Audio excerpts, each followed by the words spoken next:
ഇന്ന് ലോകമെമ്പാടുമുള്ള super hero ആരാധകർ തേടിയെത്തുന്ന കോസ്പ്ലേയിലെ താരമായ ഒരു മലയാളിയെ തേടിയുള്ള യാത്രയാണ്. റീലിലെ സൂപ്പർ ഹീറോസിനെ റിയലാക്കുന്ന വ്യത്യസ്തൻ. ഓരോ കഥാപാത്രങ്ങളും ഹാറൂണിൻ്റെ കരവിരുതിൽ പുനർജനിക്കുകയാണിവിടെ.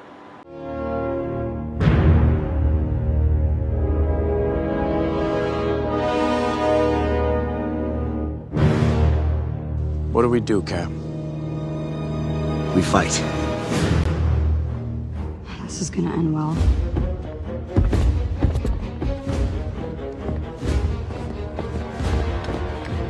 They're not stopping. Neither are we.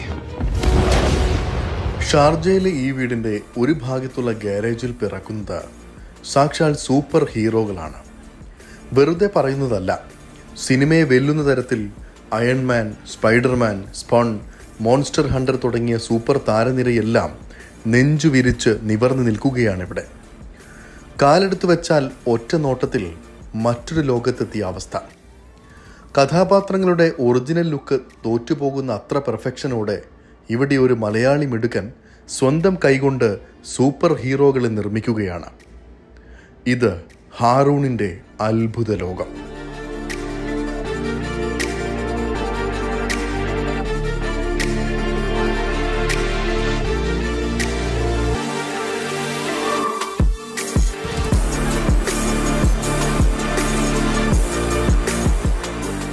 Super ഹീറോകളുടെ ലോകം ഇത്രയും അടുത്തറിയുന്ന മറ്റൊരു മലയാളി ഉണ്ടാകുമോ എന്നത് സംശയമാണ്. കൊച്ചി സ്വദേശിയായ ഹാറൂണിന് കുഞ്ഞുനാൾ മുതൽ സൂപ്പർ ഹീറോകളായിരുന്നു കൂട്ട്. അവരുടെ ലോകത്തെ അത്ഭുതങ്ങളായിരുന്നു കുഞ്ഞു ഹാറൂണിനെ ആകർഷിച്ച ഏക സംഗതിയും. ചെറുപ്പത്തിൽ അയൺമാൻ കണ്ടപ്പോൾ മുതൽ തുടങ്ങിയ ആരാധനയാണ്. പിന്നീട് ഇന്നുവരെ ഒരടി പുറകോട്ട് പോയിട്ടില്ല ഹാറൂൺ. കാരണം ഞാൻ ചെറുതായിരിക്കുമ്പോഴാണ് ഫസ്റ്റത്തെ അയൺമാൻ മൂവി ഇറങ്ങുന്നത്. അപ്പോൾ അതിൽ നിന്നുള്ളൊരു ഒബ്സഷനാണ് പിന്നെ അതൊരു പാഷനായി മാറി, പിന്നെ അതൊരു കരിയറായി മാറി ഇവിടം വരെ എത്തിപ്പെട്ടത്. മാർവൽ എന്ന് പറയുന്ന സിനിമാറ്റിക് യൂണിവേഴ്സിലെ ഫസ്റ്റത്തെ സിനിമയാണ് അയൺമാൻ എന്ന് പറയുന്നത്. നമ്മൾ ഈ കോമിക്സിൽ കാർട്ടൂണിൽ കാണുന്നതല്ലാണ്ട് റിയൽ ലൈഫിൽ ഇതുവരെ കണ്ടിട്ടുണ്ടായിരുന്നില്ല. അപ്പോൾ ആ സിനിമയിൽ ഇറങ്ങിക്കഴിഞ്ഞപ്പോൾ നമുക്ക് എങ്ങനെ അയൺമാനെ പോലെ ആവാം, എങ്ങനെ അയൺമാൻ്റെ സൂട്ട് ഉണ്ടാക്കാം. പിന്നെ അവിടെ നിന്ന് ഞാൻ ചെയ്ത എല്ലാ സ്കൂൾ പ്രോജക്റ്റും അയൺമാനെ ബേസ് ചെയ്തിട്ടായിരുന്നു. ആ ഒരു ടെക്നോളജി നമുക്ക് എങ്ങനെ റിയൽ ലൈഫിൽ കൊണ്ടുവരാൻ പറ്റും, ന്യൂക്ലിയർ എനർജി എങ്ങനെ കൊണ്ടുവരാൻ പറ്റും എന്നുള്ള ഇതിലായിരുന്നു എല്ലാ സയൻസ് എക്സിബിഷനും അയൺമാനെ റിവോൾവ് ചെയ്തിട്ടുള്ള പ്രൊജക്ട്സും കാര്യങ്ങളൊക്കെ ആയിരുന്നു ഞാൻ ചെയ്തുകൊണ്ടിരുന്നത്. അടുക്കളയിലെ പാത്രങ്ങളിലും കാർഡ്ബോർഡുകളിലും പേപ്പറിലും കിട്ടുന്ന കളിപ്പാട്ടങ്ങളെല്ലാം അഴിച്ചും ഇഷ്ടതാരങ്ങളുടെ രൂപമുണ്ടാക്കി ചുറ്റുമുള്ളവരെ സന്തോഷിപ്പിക്കുകയും സ്വയം സന്തോഷിക്കുകയും ചെയ്യുന്നതായിരുന്നു കുട്ടിക്കാലത്തെ ഹാറൂണിൻ്റെ പ്രധാന ഹോബി. മകൻ്റെ എല്ലാ കുസൃതിയും പുഞ്ചിരിയോടെ കണ്ട് അന്ന് അവന് ആവോളം പിന്തുണ നൽകിയ ഉമ്മയാണ് താൻ ഇന്ന് നിൽക്കുന്ന എല്ലാ നേട്ടങ്ങളുടെയും പുറകിലെന്ന് ഹാറൂൺ പറയുന്നു. ഈ ബാർബി ടോയ്സ്, ഈ ബാറ്ററി ഇടുമ്പോൾ ഈ കറങ്ങുന്ന ബാർബി ടോയ്സ്, ഈ റിമോട്ട് കൺട്രോൾ കാറ്, ഇതൊക്കെ അഴിക്കുമ്പോൾ ഇതിൻ്റെ മോട്ടറും കാര്യങ്ങളൊക്കെ ഉണ്ടാവും. അപ്പോൾ അതിൽ നിന്ന് അഴിച്ച് വേറെ പ്രത്യേകതരമായിട്ട് അന്നത്തെ ഒരു ഇമാജിനേഷൻ വെച്ച് എന്തൊക്കെ ഉണ്ടാക്കാൻ പറ്റുമോ അതൊക്കെ ഉണ്ടാക്കലായിരുന്നു പരിപാടി.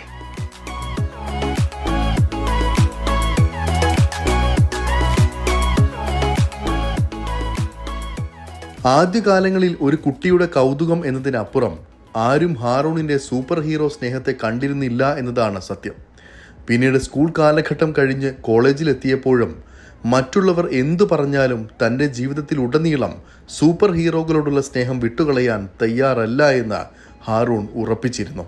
ഇന്ന് കോസ്പ്ലേയിൽ നേട്ടങ്ങൾ വാരിക്കൂട്ടുമ്പോൾ ചുറ്റുമുള്ളവർ അഭിമാനത്തോടെ തന്നെ നോക്കുന്നത് കാണുമ്പോൾ തൻ്റെ വഴി തെറ്റായിരുന്നില്ല എന്ന് തെളിഞ്ഞതായും ഹാറൂൺ പറയുന്നു. ഫസ്റ്റത്തെ ഒരു അവരെല്ലാവരും വിചാരിച്ചതെന്ന് വെച്ചാൽ ഒരു പാഷനാണ്, ഇല്ലെങ്കിൽ ഒരു കളിക്ക് വേണ്ടിയിട്ടുള്ളതാണെന്നാണ് വിചാരിച്ചിരുന്നത്. അപ്പോൾ സ്കൂൾ പ്രൊജക്റ്റ് ചെയ്യുമ്പോൾ ഞാനെല്ലാ ഇങ്ങനത്തെ സൈഡ് ചെയ്യും, പിന്നെ അവർ പ്രസൻറ്റേഷനും കാര്യങ്ങളൊക്കെ മാത്രം ചെയ്യും. പിന്നെ അതിൽ നിന്ന് ഞാൻ ഇത് വിടാണ്ട് ഇതൊരു കരിയറാക്കി മാറ്റി കഴിഞ്ഞപ്പോൾ ഇപ്പോൾ നമ്മൾ എൻ്റെ ഫ്രണ്ട്സിൻ്റെ യൂണിവേഴ്സിറ്റി പോയാലും അവിടെ ചെല്ലുമ്പോൾ അവരുടെ ഫ്രണ്ട് ഗ്രൂപ്പിനെ എന്നെ അറിയാം. കാരണം ഞാൻ ഈ ചെയ്യുന്നത് എനിക്കറിയാവുന്ന എൻ്റെ friend group, college group, work ഗ്രൂപ്പിലൊക്കെ വെച്ചിട്ട് ഞാൻ മാത്രമേ ഇത് ചെയ്യുന്നുള്ളൂ. അപ്പോൾ അവിടെ ചെന്ന് ഫ്രണ്ട്സിൻ്റെ ഫ്രണ്ട്സ് അടക്കം ഹാറൂണാണല്ലോ ഇങ്ങനത്തെ ചെയ്യുന്നില്ലെന്ന് പറയുമ്പോൾ ഒരു സന്തോഷം.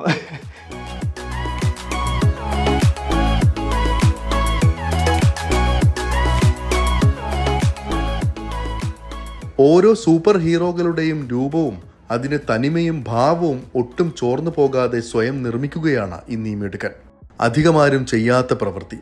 ഇങ്ങനെ സ്വയം 3D രൂപങ്ങളുണ്ടാക്കി അതിന് കൃത്യമായ നിറങ്ങൾ ഉൾപ്പെടെ നൽകും. ഓരോ കഥാപാത്രങ്ങളെയും തയ്യാറാക്കാൻ ദിവസങ്ങൾ എടുത്തേക്കും. ചില രൂപങ്ങൾ അതിന് കൃത്യമായ ഭംഗി കൈവരിക്കാൻ ചിലപ്പോൾ മാസങ്ങൾ എടുത്തേക്കാം. വളരെയധികം ക്ഷമയും സൂക്ഷ്മതയും വേണ്ട മേഖലയാണിത്. ഞാൻ മോസ്റ്റ്ലി എൻ്റെ കോസ്റ്റ്യൂംസ് ഉണ്ടാക്കുന്ന ഫോം ഷീറ്റ് വെച്ചിട്ടാണ്.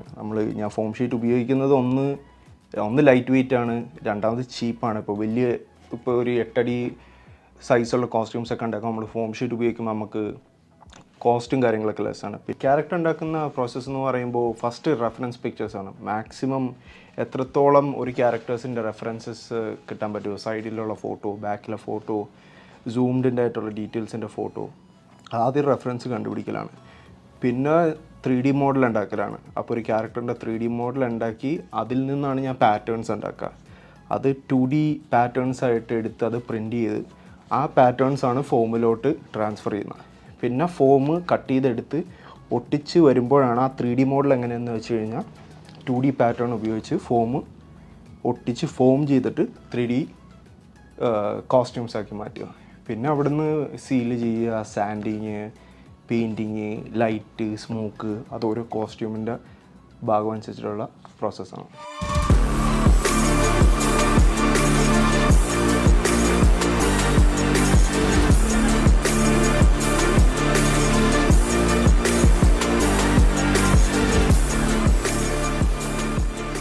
ഈ സൂപ്പർ ഹീറോകളുടെ രൂപങ്ങൾ അണിഞ്ഞ് ആളുകൾ പ്രത്യക്ഷപ്പെടുന്ന മത്സര പ്രദർശന ഇനമായ കോസ്പ്ലേയിൽ ഇന്ന് താരമാണ് ഹാറൂൺ. മലയാളികൾക്ക് ഒരുപക്ഷെ അത്ര പരിചിതമായ മേഖലയല്ല എങ്കിലും വിദേശ രാജ്യങ്ങളിൽ ഏറെ സ്വീകാര്യതയുള്ള കോസ്പ്ലേയിൽ ലോകമെങ്ങും ഇന്ന് ഹാറൂണിന് ആരാധകരുണ്ട്. ഇതിനോടകം ലോകോത്തരമായ നിരവധി മത്സരങ്ങളിലും ഷോകളിലും ഹാറൂൺ നിറസാന്നിധ്യമായി കഴിഞ്ഞു. സ്വന്തമായി നിർമ്മിച്ചവയാണ് ഈ സൂപ്പർ ഹീറോ രൂപങ്ങളെന്ന് കാണുന്ന ആളുകൾ അറിയുമ്പോൾ ലഭിക്കുന്ന സ്വീകാര്യത പറഞ്ഞറിയിക്കാനാകാത്തതാണെന്നും ഹാറൂൺ പറയുന്നു. ഞാൻ പേഴ്സണലി നോക്കി കാണുന്നതെന്ന് വെച്ചാൽ നമുക്കിപ്പോൾ ഇവിടെ പരിപാടികൾ നടക്കുമ്പോൾ ഇപ്പോൾ ഈ അയൺമാൻ, സ്പൈഡർമാൻ, സൂപ്പർമാൻ എന്നൊക്കെ പറയുന്ന കോമൺ സൂപ്പർ ഹീറോസാണ്. അപ്പോൾ ഈ പരിപാടികളിൽ ഇപ്പോൾ നമ്മൾ പോയി കഴിഞ്ഞാൽ തന്നെ ഒരു 10 സ്പൈഡർമാൻ അല്ലെങ്കിൽ ഒരു 20 സ്പൈഡർമാനെ കാണും. ഞാനിത് ചെയ്യുന്നതെന്ന് പറഞ്ഞു കഴിഞ്ഞാൽ ഇപ്പോൾ ആരും ചെയ്യാത്ത ഒരു ക്യാരക്ടറെ കണ്ടെത്തി, അത് ഏറ്റവും ഡിഫിക്കൽട്ടായിട്ടുള്ള ക്യാരക്ടർ കണ്ടെത്തി അത് നമ്മൾ TV ഷോ, മൂവി അല്ലെങ്കിൽ ആനിമേറ്റഡ് സീരീസിൽ നിന്ന് റിയൽ ലൈഫിലോട്ട് കൊണ്ടുവരുന്ന ഒരു ചാലഞ്ചാണ് ഞാൻ കോസ്പ്ലേ കാണുന്നത്. ഞാൻ ചെയ്യുന്ന ക്രാഫ്റ്റ്മാൻഷിപ്പ് എന്ന് പറഞ്ഞാൽ ഞാൻ ഒരു ക്യാരക്ടറെ ചൂസ് ചെയ്ത് നമ്മൾ A to Z ഞാൻ കൈകൊണ്ട് ഉണ്ടാക്കുന്നതാണ് കോസ്റ്റ്യൂംസ്. ഇപ്പോൾ ഞാൻ ഒരു കോസ്റ്റ്യൂം ചെയ്തതിൽ ഇതിൽ 1700 ഡീറ്റെയിൽ പീസസ് മാത്രം ഉണ്ടായിരുന്നു. അത് ഫുള്ള് കൈകൊണ്ട് ഉണ്ടാക്കണം. അപ്പോൾ അങ്ങനത്തെയൊക്കെ കോസ്റ്റ്യൂംസ് എന്ന് പറഞ്ഞാൽ ഭയങ്കര ചാലഞ്ചിങ് ആണ്.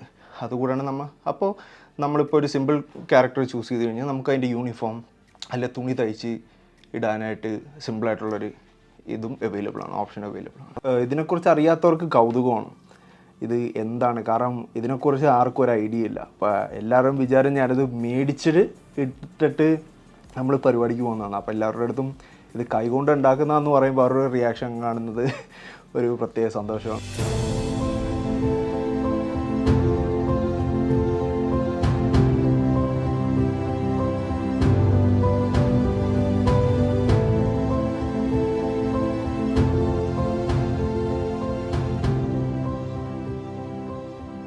ഇന്ത്യൻ തീമിലുള്ള ഒരു സൂപ്പർ ഹീറോയെ നിർമ്മിക്കാനുള്ള ഒരുക്കത്തിലാണ് ഇന്ന് ഹാറൂൺ. അതോടൊപ്പം ഒരു നടക്കാതെ പോയ തൻ്റെ ആഗ്രഹവും ഹാറൂൺ പങ്കുവച്ചു. മലയാളത്തിലെ ആദ്യ സൂപ്പർ ഹീറോ സിനിമയായ മിന്നൽ മുരളിയുടെ ഭാഗമാകാൻ അതിയായി ആഗ്രഹിച്ചിരുന്നുവെന്നും മിന്നൽ മുരളിക്കായി മനസ്സിലൊരു രൂപം ഒരുക്കിയിരുന്നുവെന്നും ഹാറൂൺ പറയുന്നു. ക്യാരക്ടേഴ്സ് ഇങ്ങനെ എൻ്റെ ഒരു ഫ്രണ്ടായിട്ട് ഇങ്ങനെ പ്ലാൻ ചെയ്തുകൊണ്ടിരിക്കുമായിരുന്നു. അപ്പോൾ ഞങ്ങൾ രണ്ടുപേരും ഞങ്ങളുടേതായിട്ടുള്ളൊരു ക്യാരക്ടർ, ഒറിജിനൽ ക്യാരക്ടർ ഡിസൈൻ ചെയ്ത് അതിൽ നിന്ന് കോസ്റ്റ്യൂം ഉണ്ടാക്കാനുള്ളൊരു പരിപാടിയിൽ ഒരു പ്രോസസ്സിലാണ്. അപ്പോൾ ആദ്യം നമ്മളിപ്പോൾ റെഫറൻസൊക്കെ വെച്ച് ബ്രെയിൻ സ്റ്റോമിങ് ഒരു സെഷനിലാണ്. ഒരു ഹോപ്പ്ഫുള്ളി ഒരു 1-2 മന്ത്സിൽ ആ ഒരു ക്യാരക്ടർ അതിൽ ആ ഒരു മൂവി മേക്കിങ്ങിൽ ആ ഒരു പ്രോസസ്സിൽ പങ്കെടുക്കണം എന്ന് തന്നെ ആഗ്രഹം ഉണ്ടായിട്ടുണ്ടായിരുന്നു.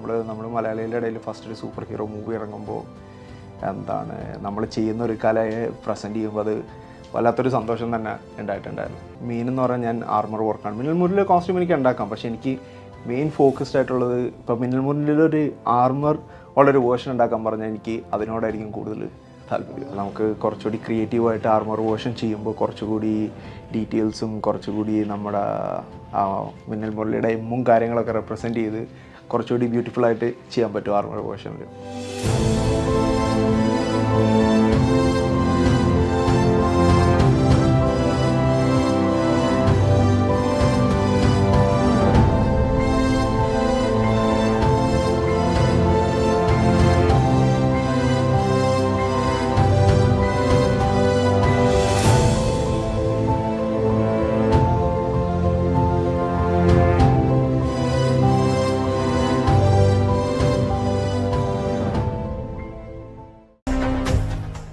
പാലക്കാട് നിന്ന് തുടങ്ങിയ ഒരു യാത്രയുടെ കഥയിലേക്കാണ് ഇനി. അറിവാണ് ലോകത്തെന്തിനേക്കാളും വലുതെന്ന് വിശ്വസിക്കുന്ന UAE സാധാരണക്കാർക്ക് ആശ്വാസമാകുന്ന ഒരു മനുഷ്യൻ്റെ കഥ. കേരളത്തിലെ പോലീസുകാരൻ UAE വക്കീലായ കഥ.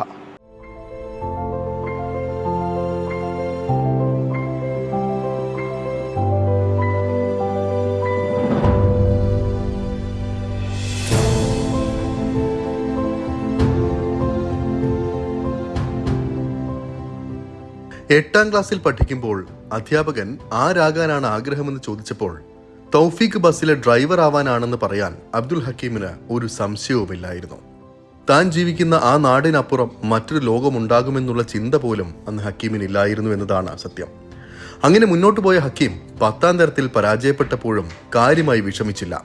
പഠനത്തെക്കുറിച്ചോ അറിവിന്റെ ലോകത്തെക്കുറിച്ചോ ഒരു സമയത്തും ആ വിദ്യാർത്ഥി ചിന്തിച്ചിരുന്നുമില്ല. പക്ഷേ ജീവിതം ഒരു സിനിമാ കഥ പോലെ മാറി മറിഞ്ഞത് പിന്നീടാണ്. 2 തവണ 10ാം തരം എഴുതി എങ്ങനെയോ ഒടുവിൽ വിജയിച്ച് ഒരു തരത്തിൽ മുന്നോട്ട് പോകുന്ന ഒരു ദിവസം വലിയൊരു തിരിച്ചറിവ് ഹക്കീമിനുണ്ടായത് ഇങ്ങനെയാണ്. അന്ന് 10ാം തരം പരാജയപ്പെട്ടപ്പോൾ ഉണ്ടായതിനേക്കാൾ വലിയ വിഷമമുണ്ടാക്കിയ സംഗതി.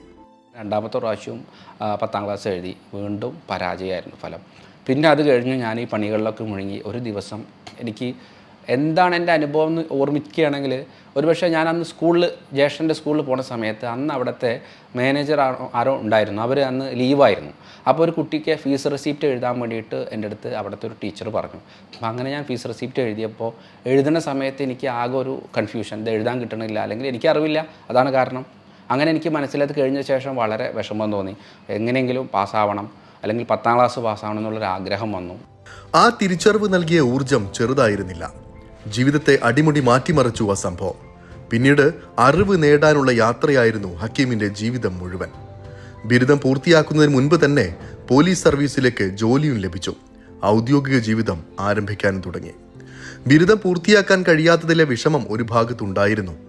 എന്നാലും ജോലിക്കൊപ്പം അത് പൂർത്തിയാക്കി. പഠനം പക്ഷേ ഹക്കീം അതുകൊണ്ടും നിർത്തിയില്ല. അത്ഭുതകരമായിട്ട് തന്നെ പറയാം, എൻ്റെ ജീവിതത്തിൽ ഒരു വഴിത്തിരിവെന്ന് പറയാം. അങ്ങനെ തിരുവനന്തപുരത്ത് അങ്ങനെ ഒരു ജോലിക്ക് ഞാൻ സെലക്ഷൻ ആവുകയാണ്. അങ്ങനെ അതിന് ശേഷം ട്രെയിനിങ് അങ്ങനെയുള്ള കാര്യങ്ങൾ കഴിഞ്ഞു. അപ്പോഴെൻ്റെ മനസ്സിൽ ട്രെയിനിങ് കഴിഞ്ഞ ഉടൻ എനിക്ക് ഡിഗ്രി കംപ്ലീറ്റ് ചെയ്യണം എന്ന് ഭയങ്കര ആഗ്രഹം ഉണ്ടായിരുന്നു. അങ്ങനെ ഡിഗ്രി കംപ്ലീറ്റ് ചെയ്തു. ഈ സർവീസ് ട്രെയിനിങ്ങൊക്കെ കഴിഞ്ഞ് വീണ്ടും ഞാൻ കാലിക്കറ്റ് യൂണിവേഴ്സിറ്റിയുടെ അണ്ടറിൽ തന്നെ ഡിഗ്രി കംപ്ലീറ്റ് ചെയ്തു. ആ ഡിഗ്രി കഴിഞ്ഞപ്പോൾ എനിക്ക് തോന്നി എനിക്ക് ഇങ്ങനെ പഠിക്കണം എന്നുള്ള ആഗ്രഹം അതിന് ശേഷം വളരെ മനസ്സിലുണ്ടായിരുന്നു. ജോലി കഴിഞ്ഞുള്ള വൈകുന്നേരങ്ങളിൽ നിയമപഠനത്തിന് മേലുദ്യോഗസ്ഥരിൽ നിന്ന് പ്രത്യേക അനുമതി വാങ്ങി പഠനം തുടങ്ങി വക്കീലായി. പിന്നീട് നിയമത്തിൽ ബിരുദാനന്തര ബിരുദവും സ്വന്തമാക്കി. തീർന്നില്ല, ക്രിമിനോളജി ഉൾപ്പെടെയുള്ള പല കോഴ്സുകളും തുടരെ പൂർത്തിയാക്കി. ലക്ഷ്യം ഒന്ന് മാത്രം, അറിവ് നേടുക. നേരത്തെ 5 മണി മുതൽ 10 മണി വരെയാണ് ക്ലാസ്. അപ്പോൾ അതിന് വേണ്ടിയിട്ട് പോകാൻ തുടങ്ങി. പോകുമ്പോൾ വളരെ ബുദ്ധിമുട്ടുകൾ ഉണ്ടായിട്ടുണ്ട്. പക്ഷേ അന്ന് എനിക്ക് തോന്നുന്നു മനോജ് എബ്രഹാം സാറാണ് അന്നത്തെ സിറ്റി കമ്മീഷണർ. ഞാൻ അദ്ദേഹത്തെ ഒരു ദിവസം പോയി കണ്ടു. ഞാനിങ്ങനെ പഠിക്കാൻ എനിക്ക് ആഗ്രഹമുണ്ട്, അവിടെ പഠിച്ചുകൊണ്ടിരിക്കുകയാണ്. അപ്പോൾ എനിക്കൊരു പെർമിഷൻ NOC വേണമെന്ന് പറഞ്ഞപ്പോൾ അദ്ദേഹം എനിക്കൊരു പ്രത്യേകമായിട്ടൊരു ഓർഡർ ഉണ്ടാക്കി തന്നു. നിങ്ങൾക്ക് റെഗുലർ ഡ്യൂട്ടിക്ക് എഫക്റ്റ് ചെയ്യാത്ത രൂപത്തിൽ ഇദ്ദേഹത്തിന് പഠിക്കാനുള്ള അവസരം കൊടുക്കണമെന്ന്. എനിക്ക് തോന്നുന്നു അദ്ദേഹം പറഞ്ഞു അങ്ങനെ ഒരു സിസ്റ്റം ഇവിടെ ഇല്ല, എന്നാലും ഞാൻ നോക്കട്ടെ എന്നാണ് അന്ന് പറഞ്ഞത്. അങ്ങനെ എനിക്കൊരു ഓർഡർ ഉണ്ടാക്കി തന്നു. അന്ന് മുതൽ ജോലി ചെയ്യും, വൈകുന്നേരത്ത് പഠിക്കും. പിന്നെ കുറച്ച് കഴിഞ്ഞപ്പോൾ എനിക്ക് സെക്രട്ടേറിയറ്റിൽ തന്നെ ജോലി ചെയ്യാനുള്ള ഒരു അവസരം കിട്ടി. അവിടുത്തെ എനിക്ക് തോന്നുന്നു അന്ന് അഡീഷണൽ സെക്രട്ടറി നമ്മുടെ ലിസി ജേക്കബ് മാഡമൊക്കെ ചീഫ് സെക്രട്ടറി ആയിരിക്കുന്ന സമയത്ത്, ACS ആയിരിക്കുന്ന സമയത്തായിരുന്നത്. അങ്ങനെ അവിടെ ഒരു 6-7 വർഷത്തോളം ഞാൻ അവിടെ ജോലി ചെയ്തിട്ടുണ്ട്.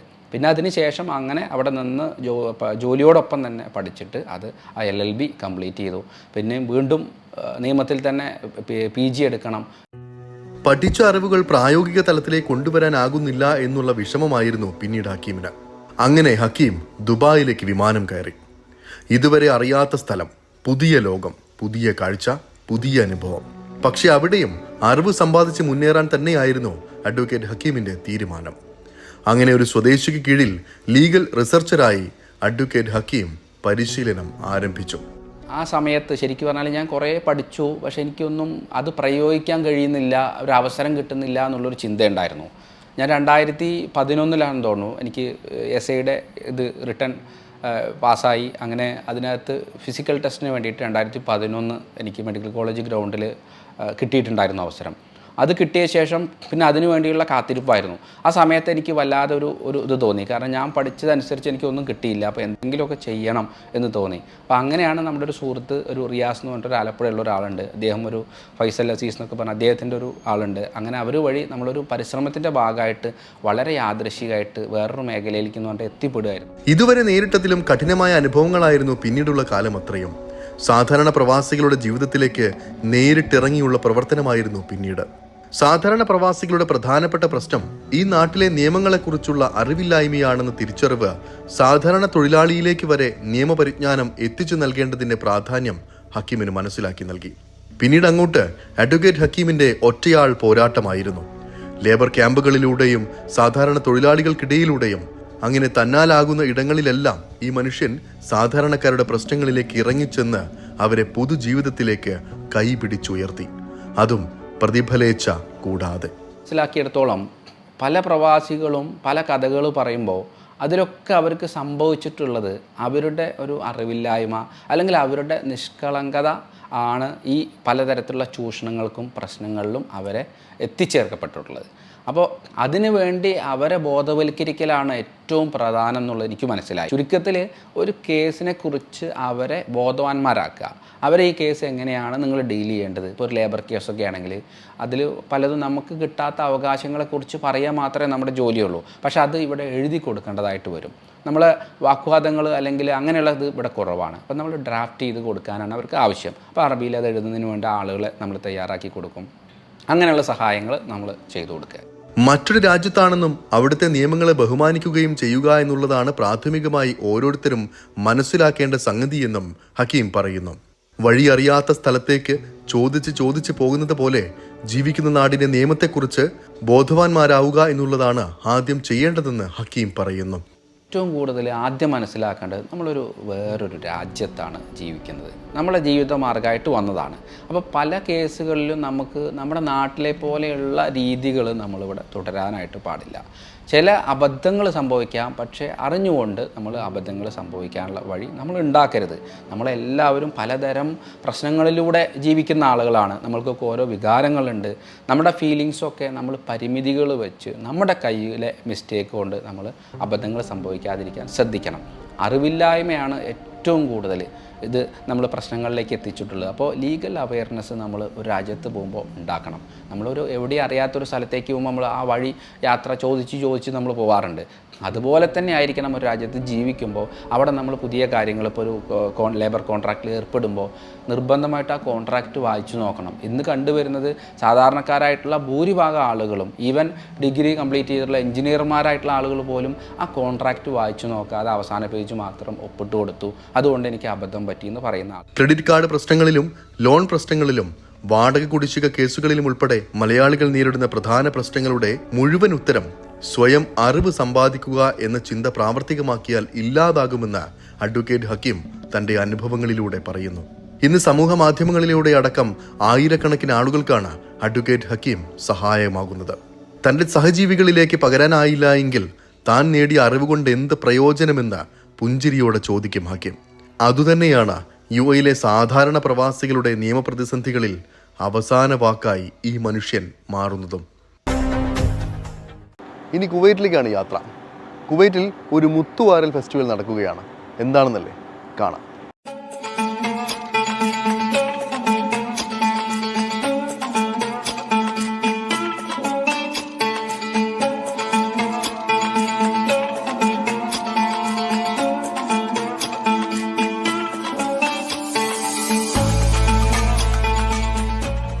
ഓരോ രാജ്യത്തും വിവിധ പ്രദേശങ്ങളിലും പ്രകൃതിയുടെ സാഹചര്യങ്ങളുടെയും അടിസ്ഥാനത്തിൽ വിവിധ സംസ്കാരങ്ങളും തനത് വരുമാന മാർഗങ്ങളും രൂപപ്പെട്ടിട്ടുള്ളതായി നമുക്കെല്ലാവർക്കും അറിയാം. കുവൈറ്റിന്റെ പാരമ്പര്യത്തിൽ മഹത്തായ സ്ഥാനമുള്ളതും പുരാതന കുവൈറ്റിലെ വരുമാന മാർഗങ്ങളിൽ പ്രധാന സ്ഥാനത്തുണ്ടായിരുന്നതുമായ മുത്തുവാരൽ ഇന്നും ഇവിടെ പാരമ്പര്യ തനിമയോടെ നടത്തി വരുന്നുണ്ട്.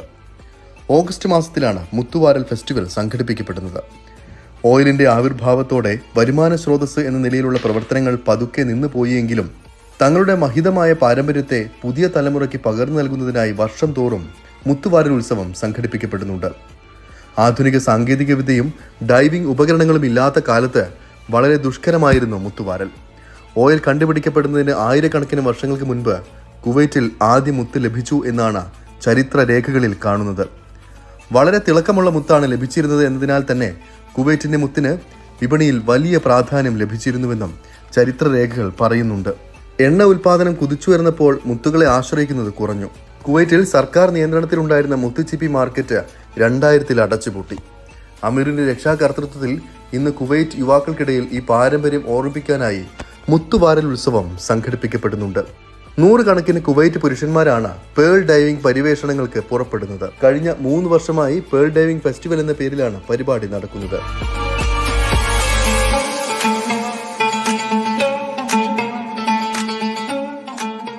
കുവൈറ്റ് സീ സ്പോർട്സ് ക്ലബ്ബ് സംഘടിപ്പിക്കുന്ന ഈ ഫെസ്റ്റിവൽ 5 ദിവസം നീണ്ടു നിൽക്കും. പര്യവേഷണത്തിന് മുൻപ് തീരദേശ കേന്ദ്രങ്ങളിലും സ്പോർട്സ് ക്ലബ്ബിലും യുവാക്കളെ ഡൈവിംഗ് നടപടിക്രമങ്ങൾ പരിശീലിപ്പിച്ചതിനു ശേഷം മാത്രമേ ഫെസ്റ്റിവലിൽ പങ്കെടുപ്പിക്കുകയുള്ളൂ. പരമ്പരാഗത സംഗീതത്തിന്റെ അകമ്പടിയോടെയാണ് 14 മുതൽ 30 വയസ്സ് വരെയുള്ള യുവാക്കളെ മുത്തുവാരൽ ഫെസ്റ്റിവലിന് യാത്രയാക്കുക. പരമ്പരാഗത യാനങ്ങളിലാണ് മുത്തുവാരൽ ഉത്സവത്തിൽ അവർ പങ്കെടുക്കുക. നീണ്ട 5 ദിവസങ്ങളിൽ പര്യവേഷണവും മുത്തുച്ചിപ്പി വിളവെടുക്കലും നടക്കും. വലിയ മുത്തുകളെ ദാന എന്നും ജവാഹറ എന്നുമാണ് വിളിക്കുക. 5 ദിവസം നീണ്ടു നിൽക്കുന്ന ശ്രമകരമായ ദൗത്യം ഇതിൽ പങ്കെടുക്കുന്നവരെ തങ്ങളുടെ പൂർവികരുടെ കഠിന പ്രയത്നത്തെ മനസ്സിലാക്കി കൊടുക്കുമെന്നതിൽ സംശയമൊന്നുമില്ല. പൈതൃകവും സംസ്കൃതിയും നിലനിർത്തുക, അല്ലെങ്കിൽ അതിനെക്കുറിച്ച് പുതിയ തലമുറയ്ക്ക് അവബോധം നൽകുക എന്ന മഹത്തായ ഉദ്ദേശത്തോടെ ആരംഭിച്ച ഫെസ്റ്റിവലിൽ ഇപ്പോൾ ബഹ്റൈൻ, UAE തുടങ്ങിയ അയൽ രാജ്യങ്ങളിൽ നിന്നുള്ളവരെ കൂടി രാജ്യം സ്വാഗതം ചെയ്യുന്നുണ്ട്. കഴിഞ്ഞ വർഷം ഈ ഉത്സവത്തിൽ 600-നടുത്ത് മുത്തുകളാണ് വാരിയെടുത്തത്.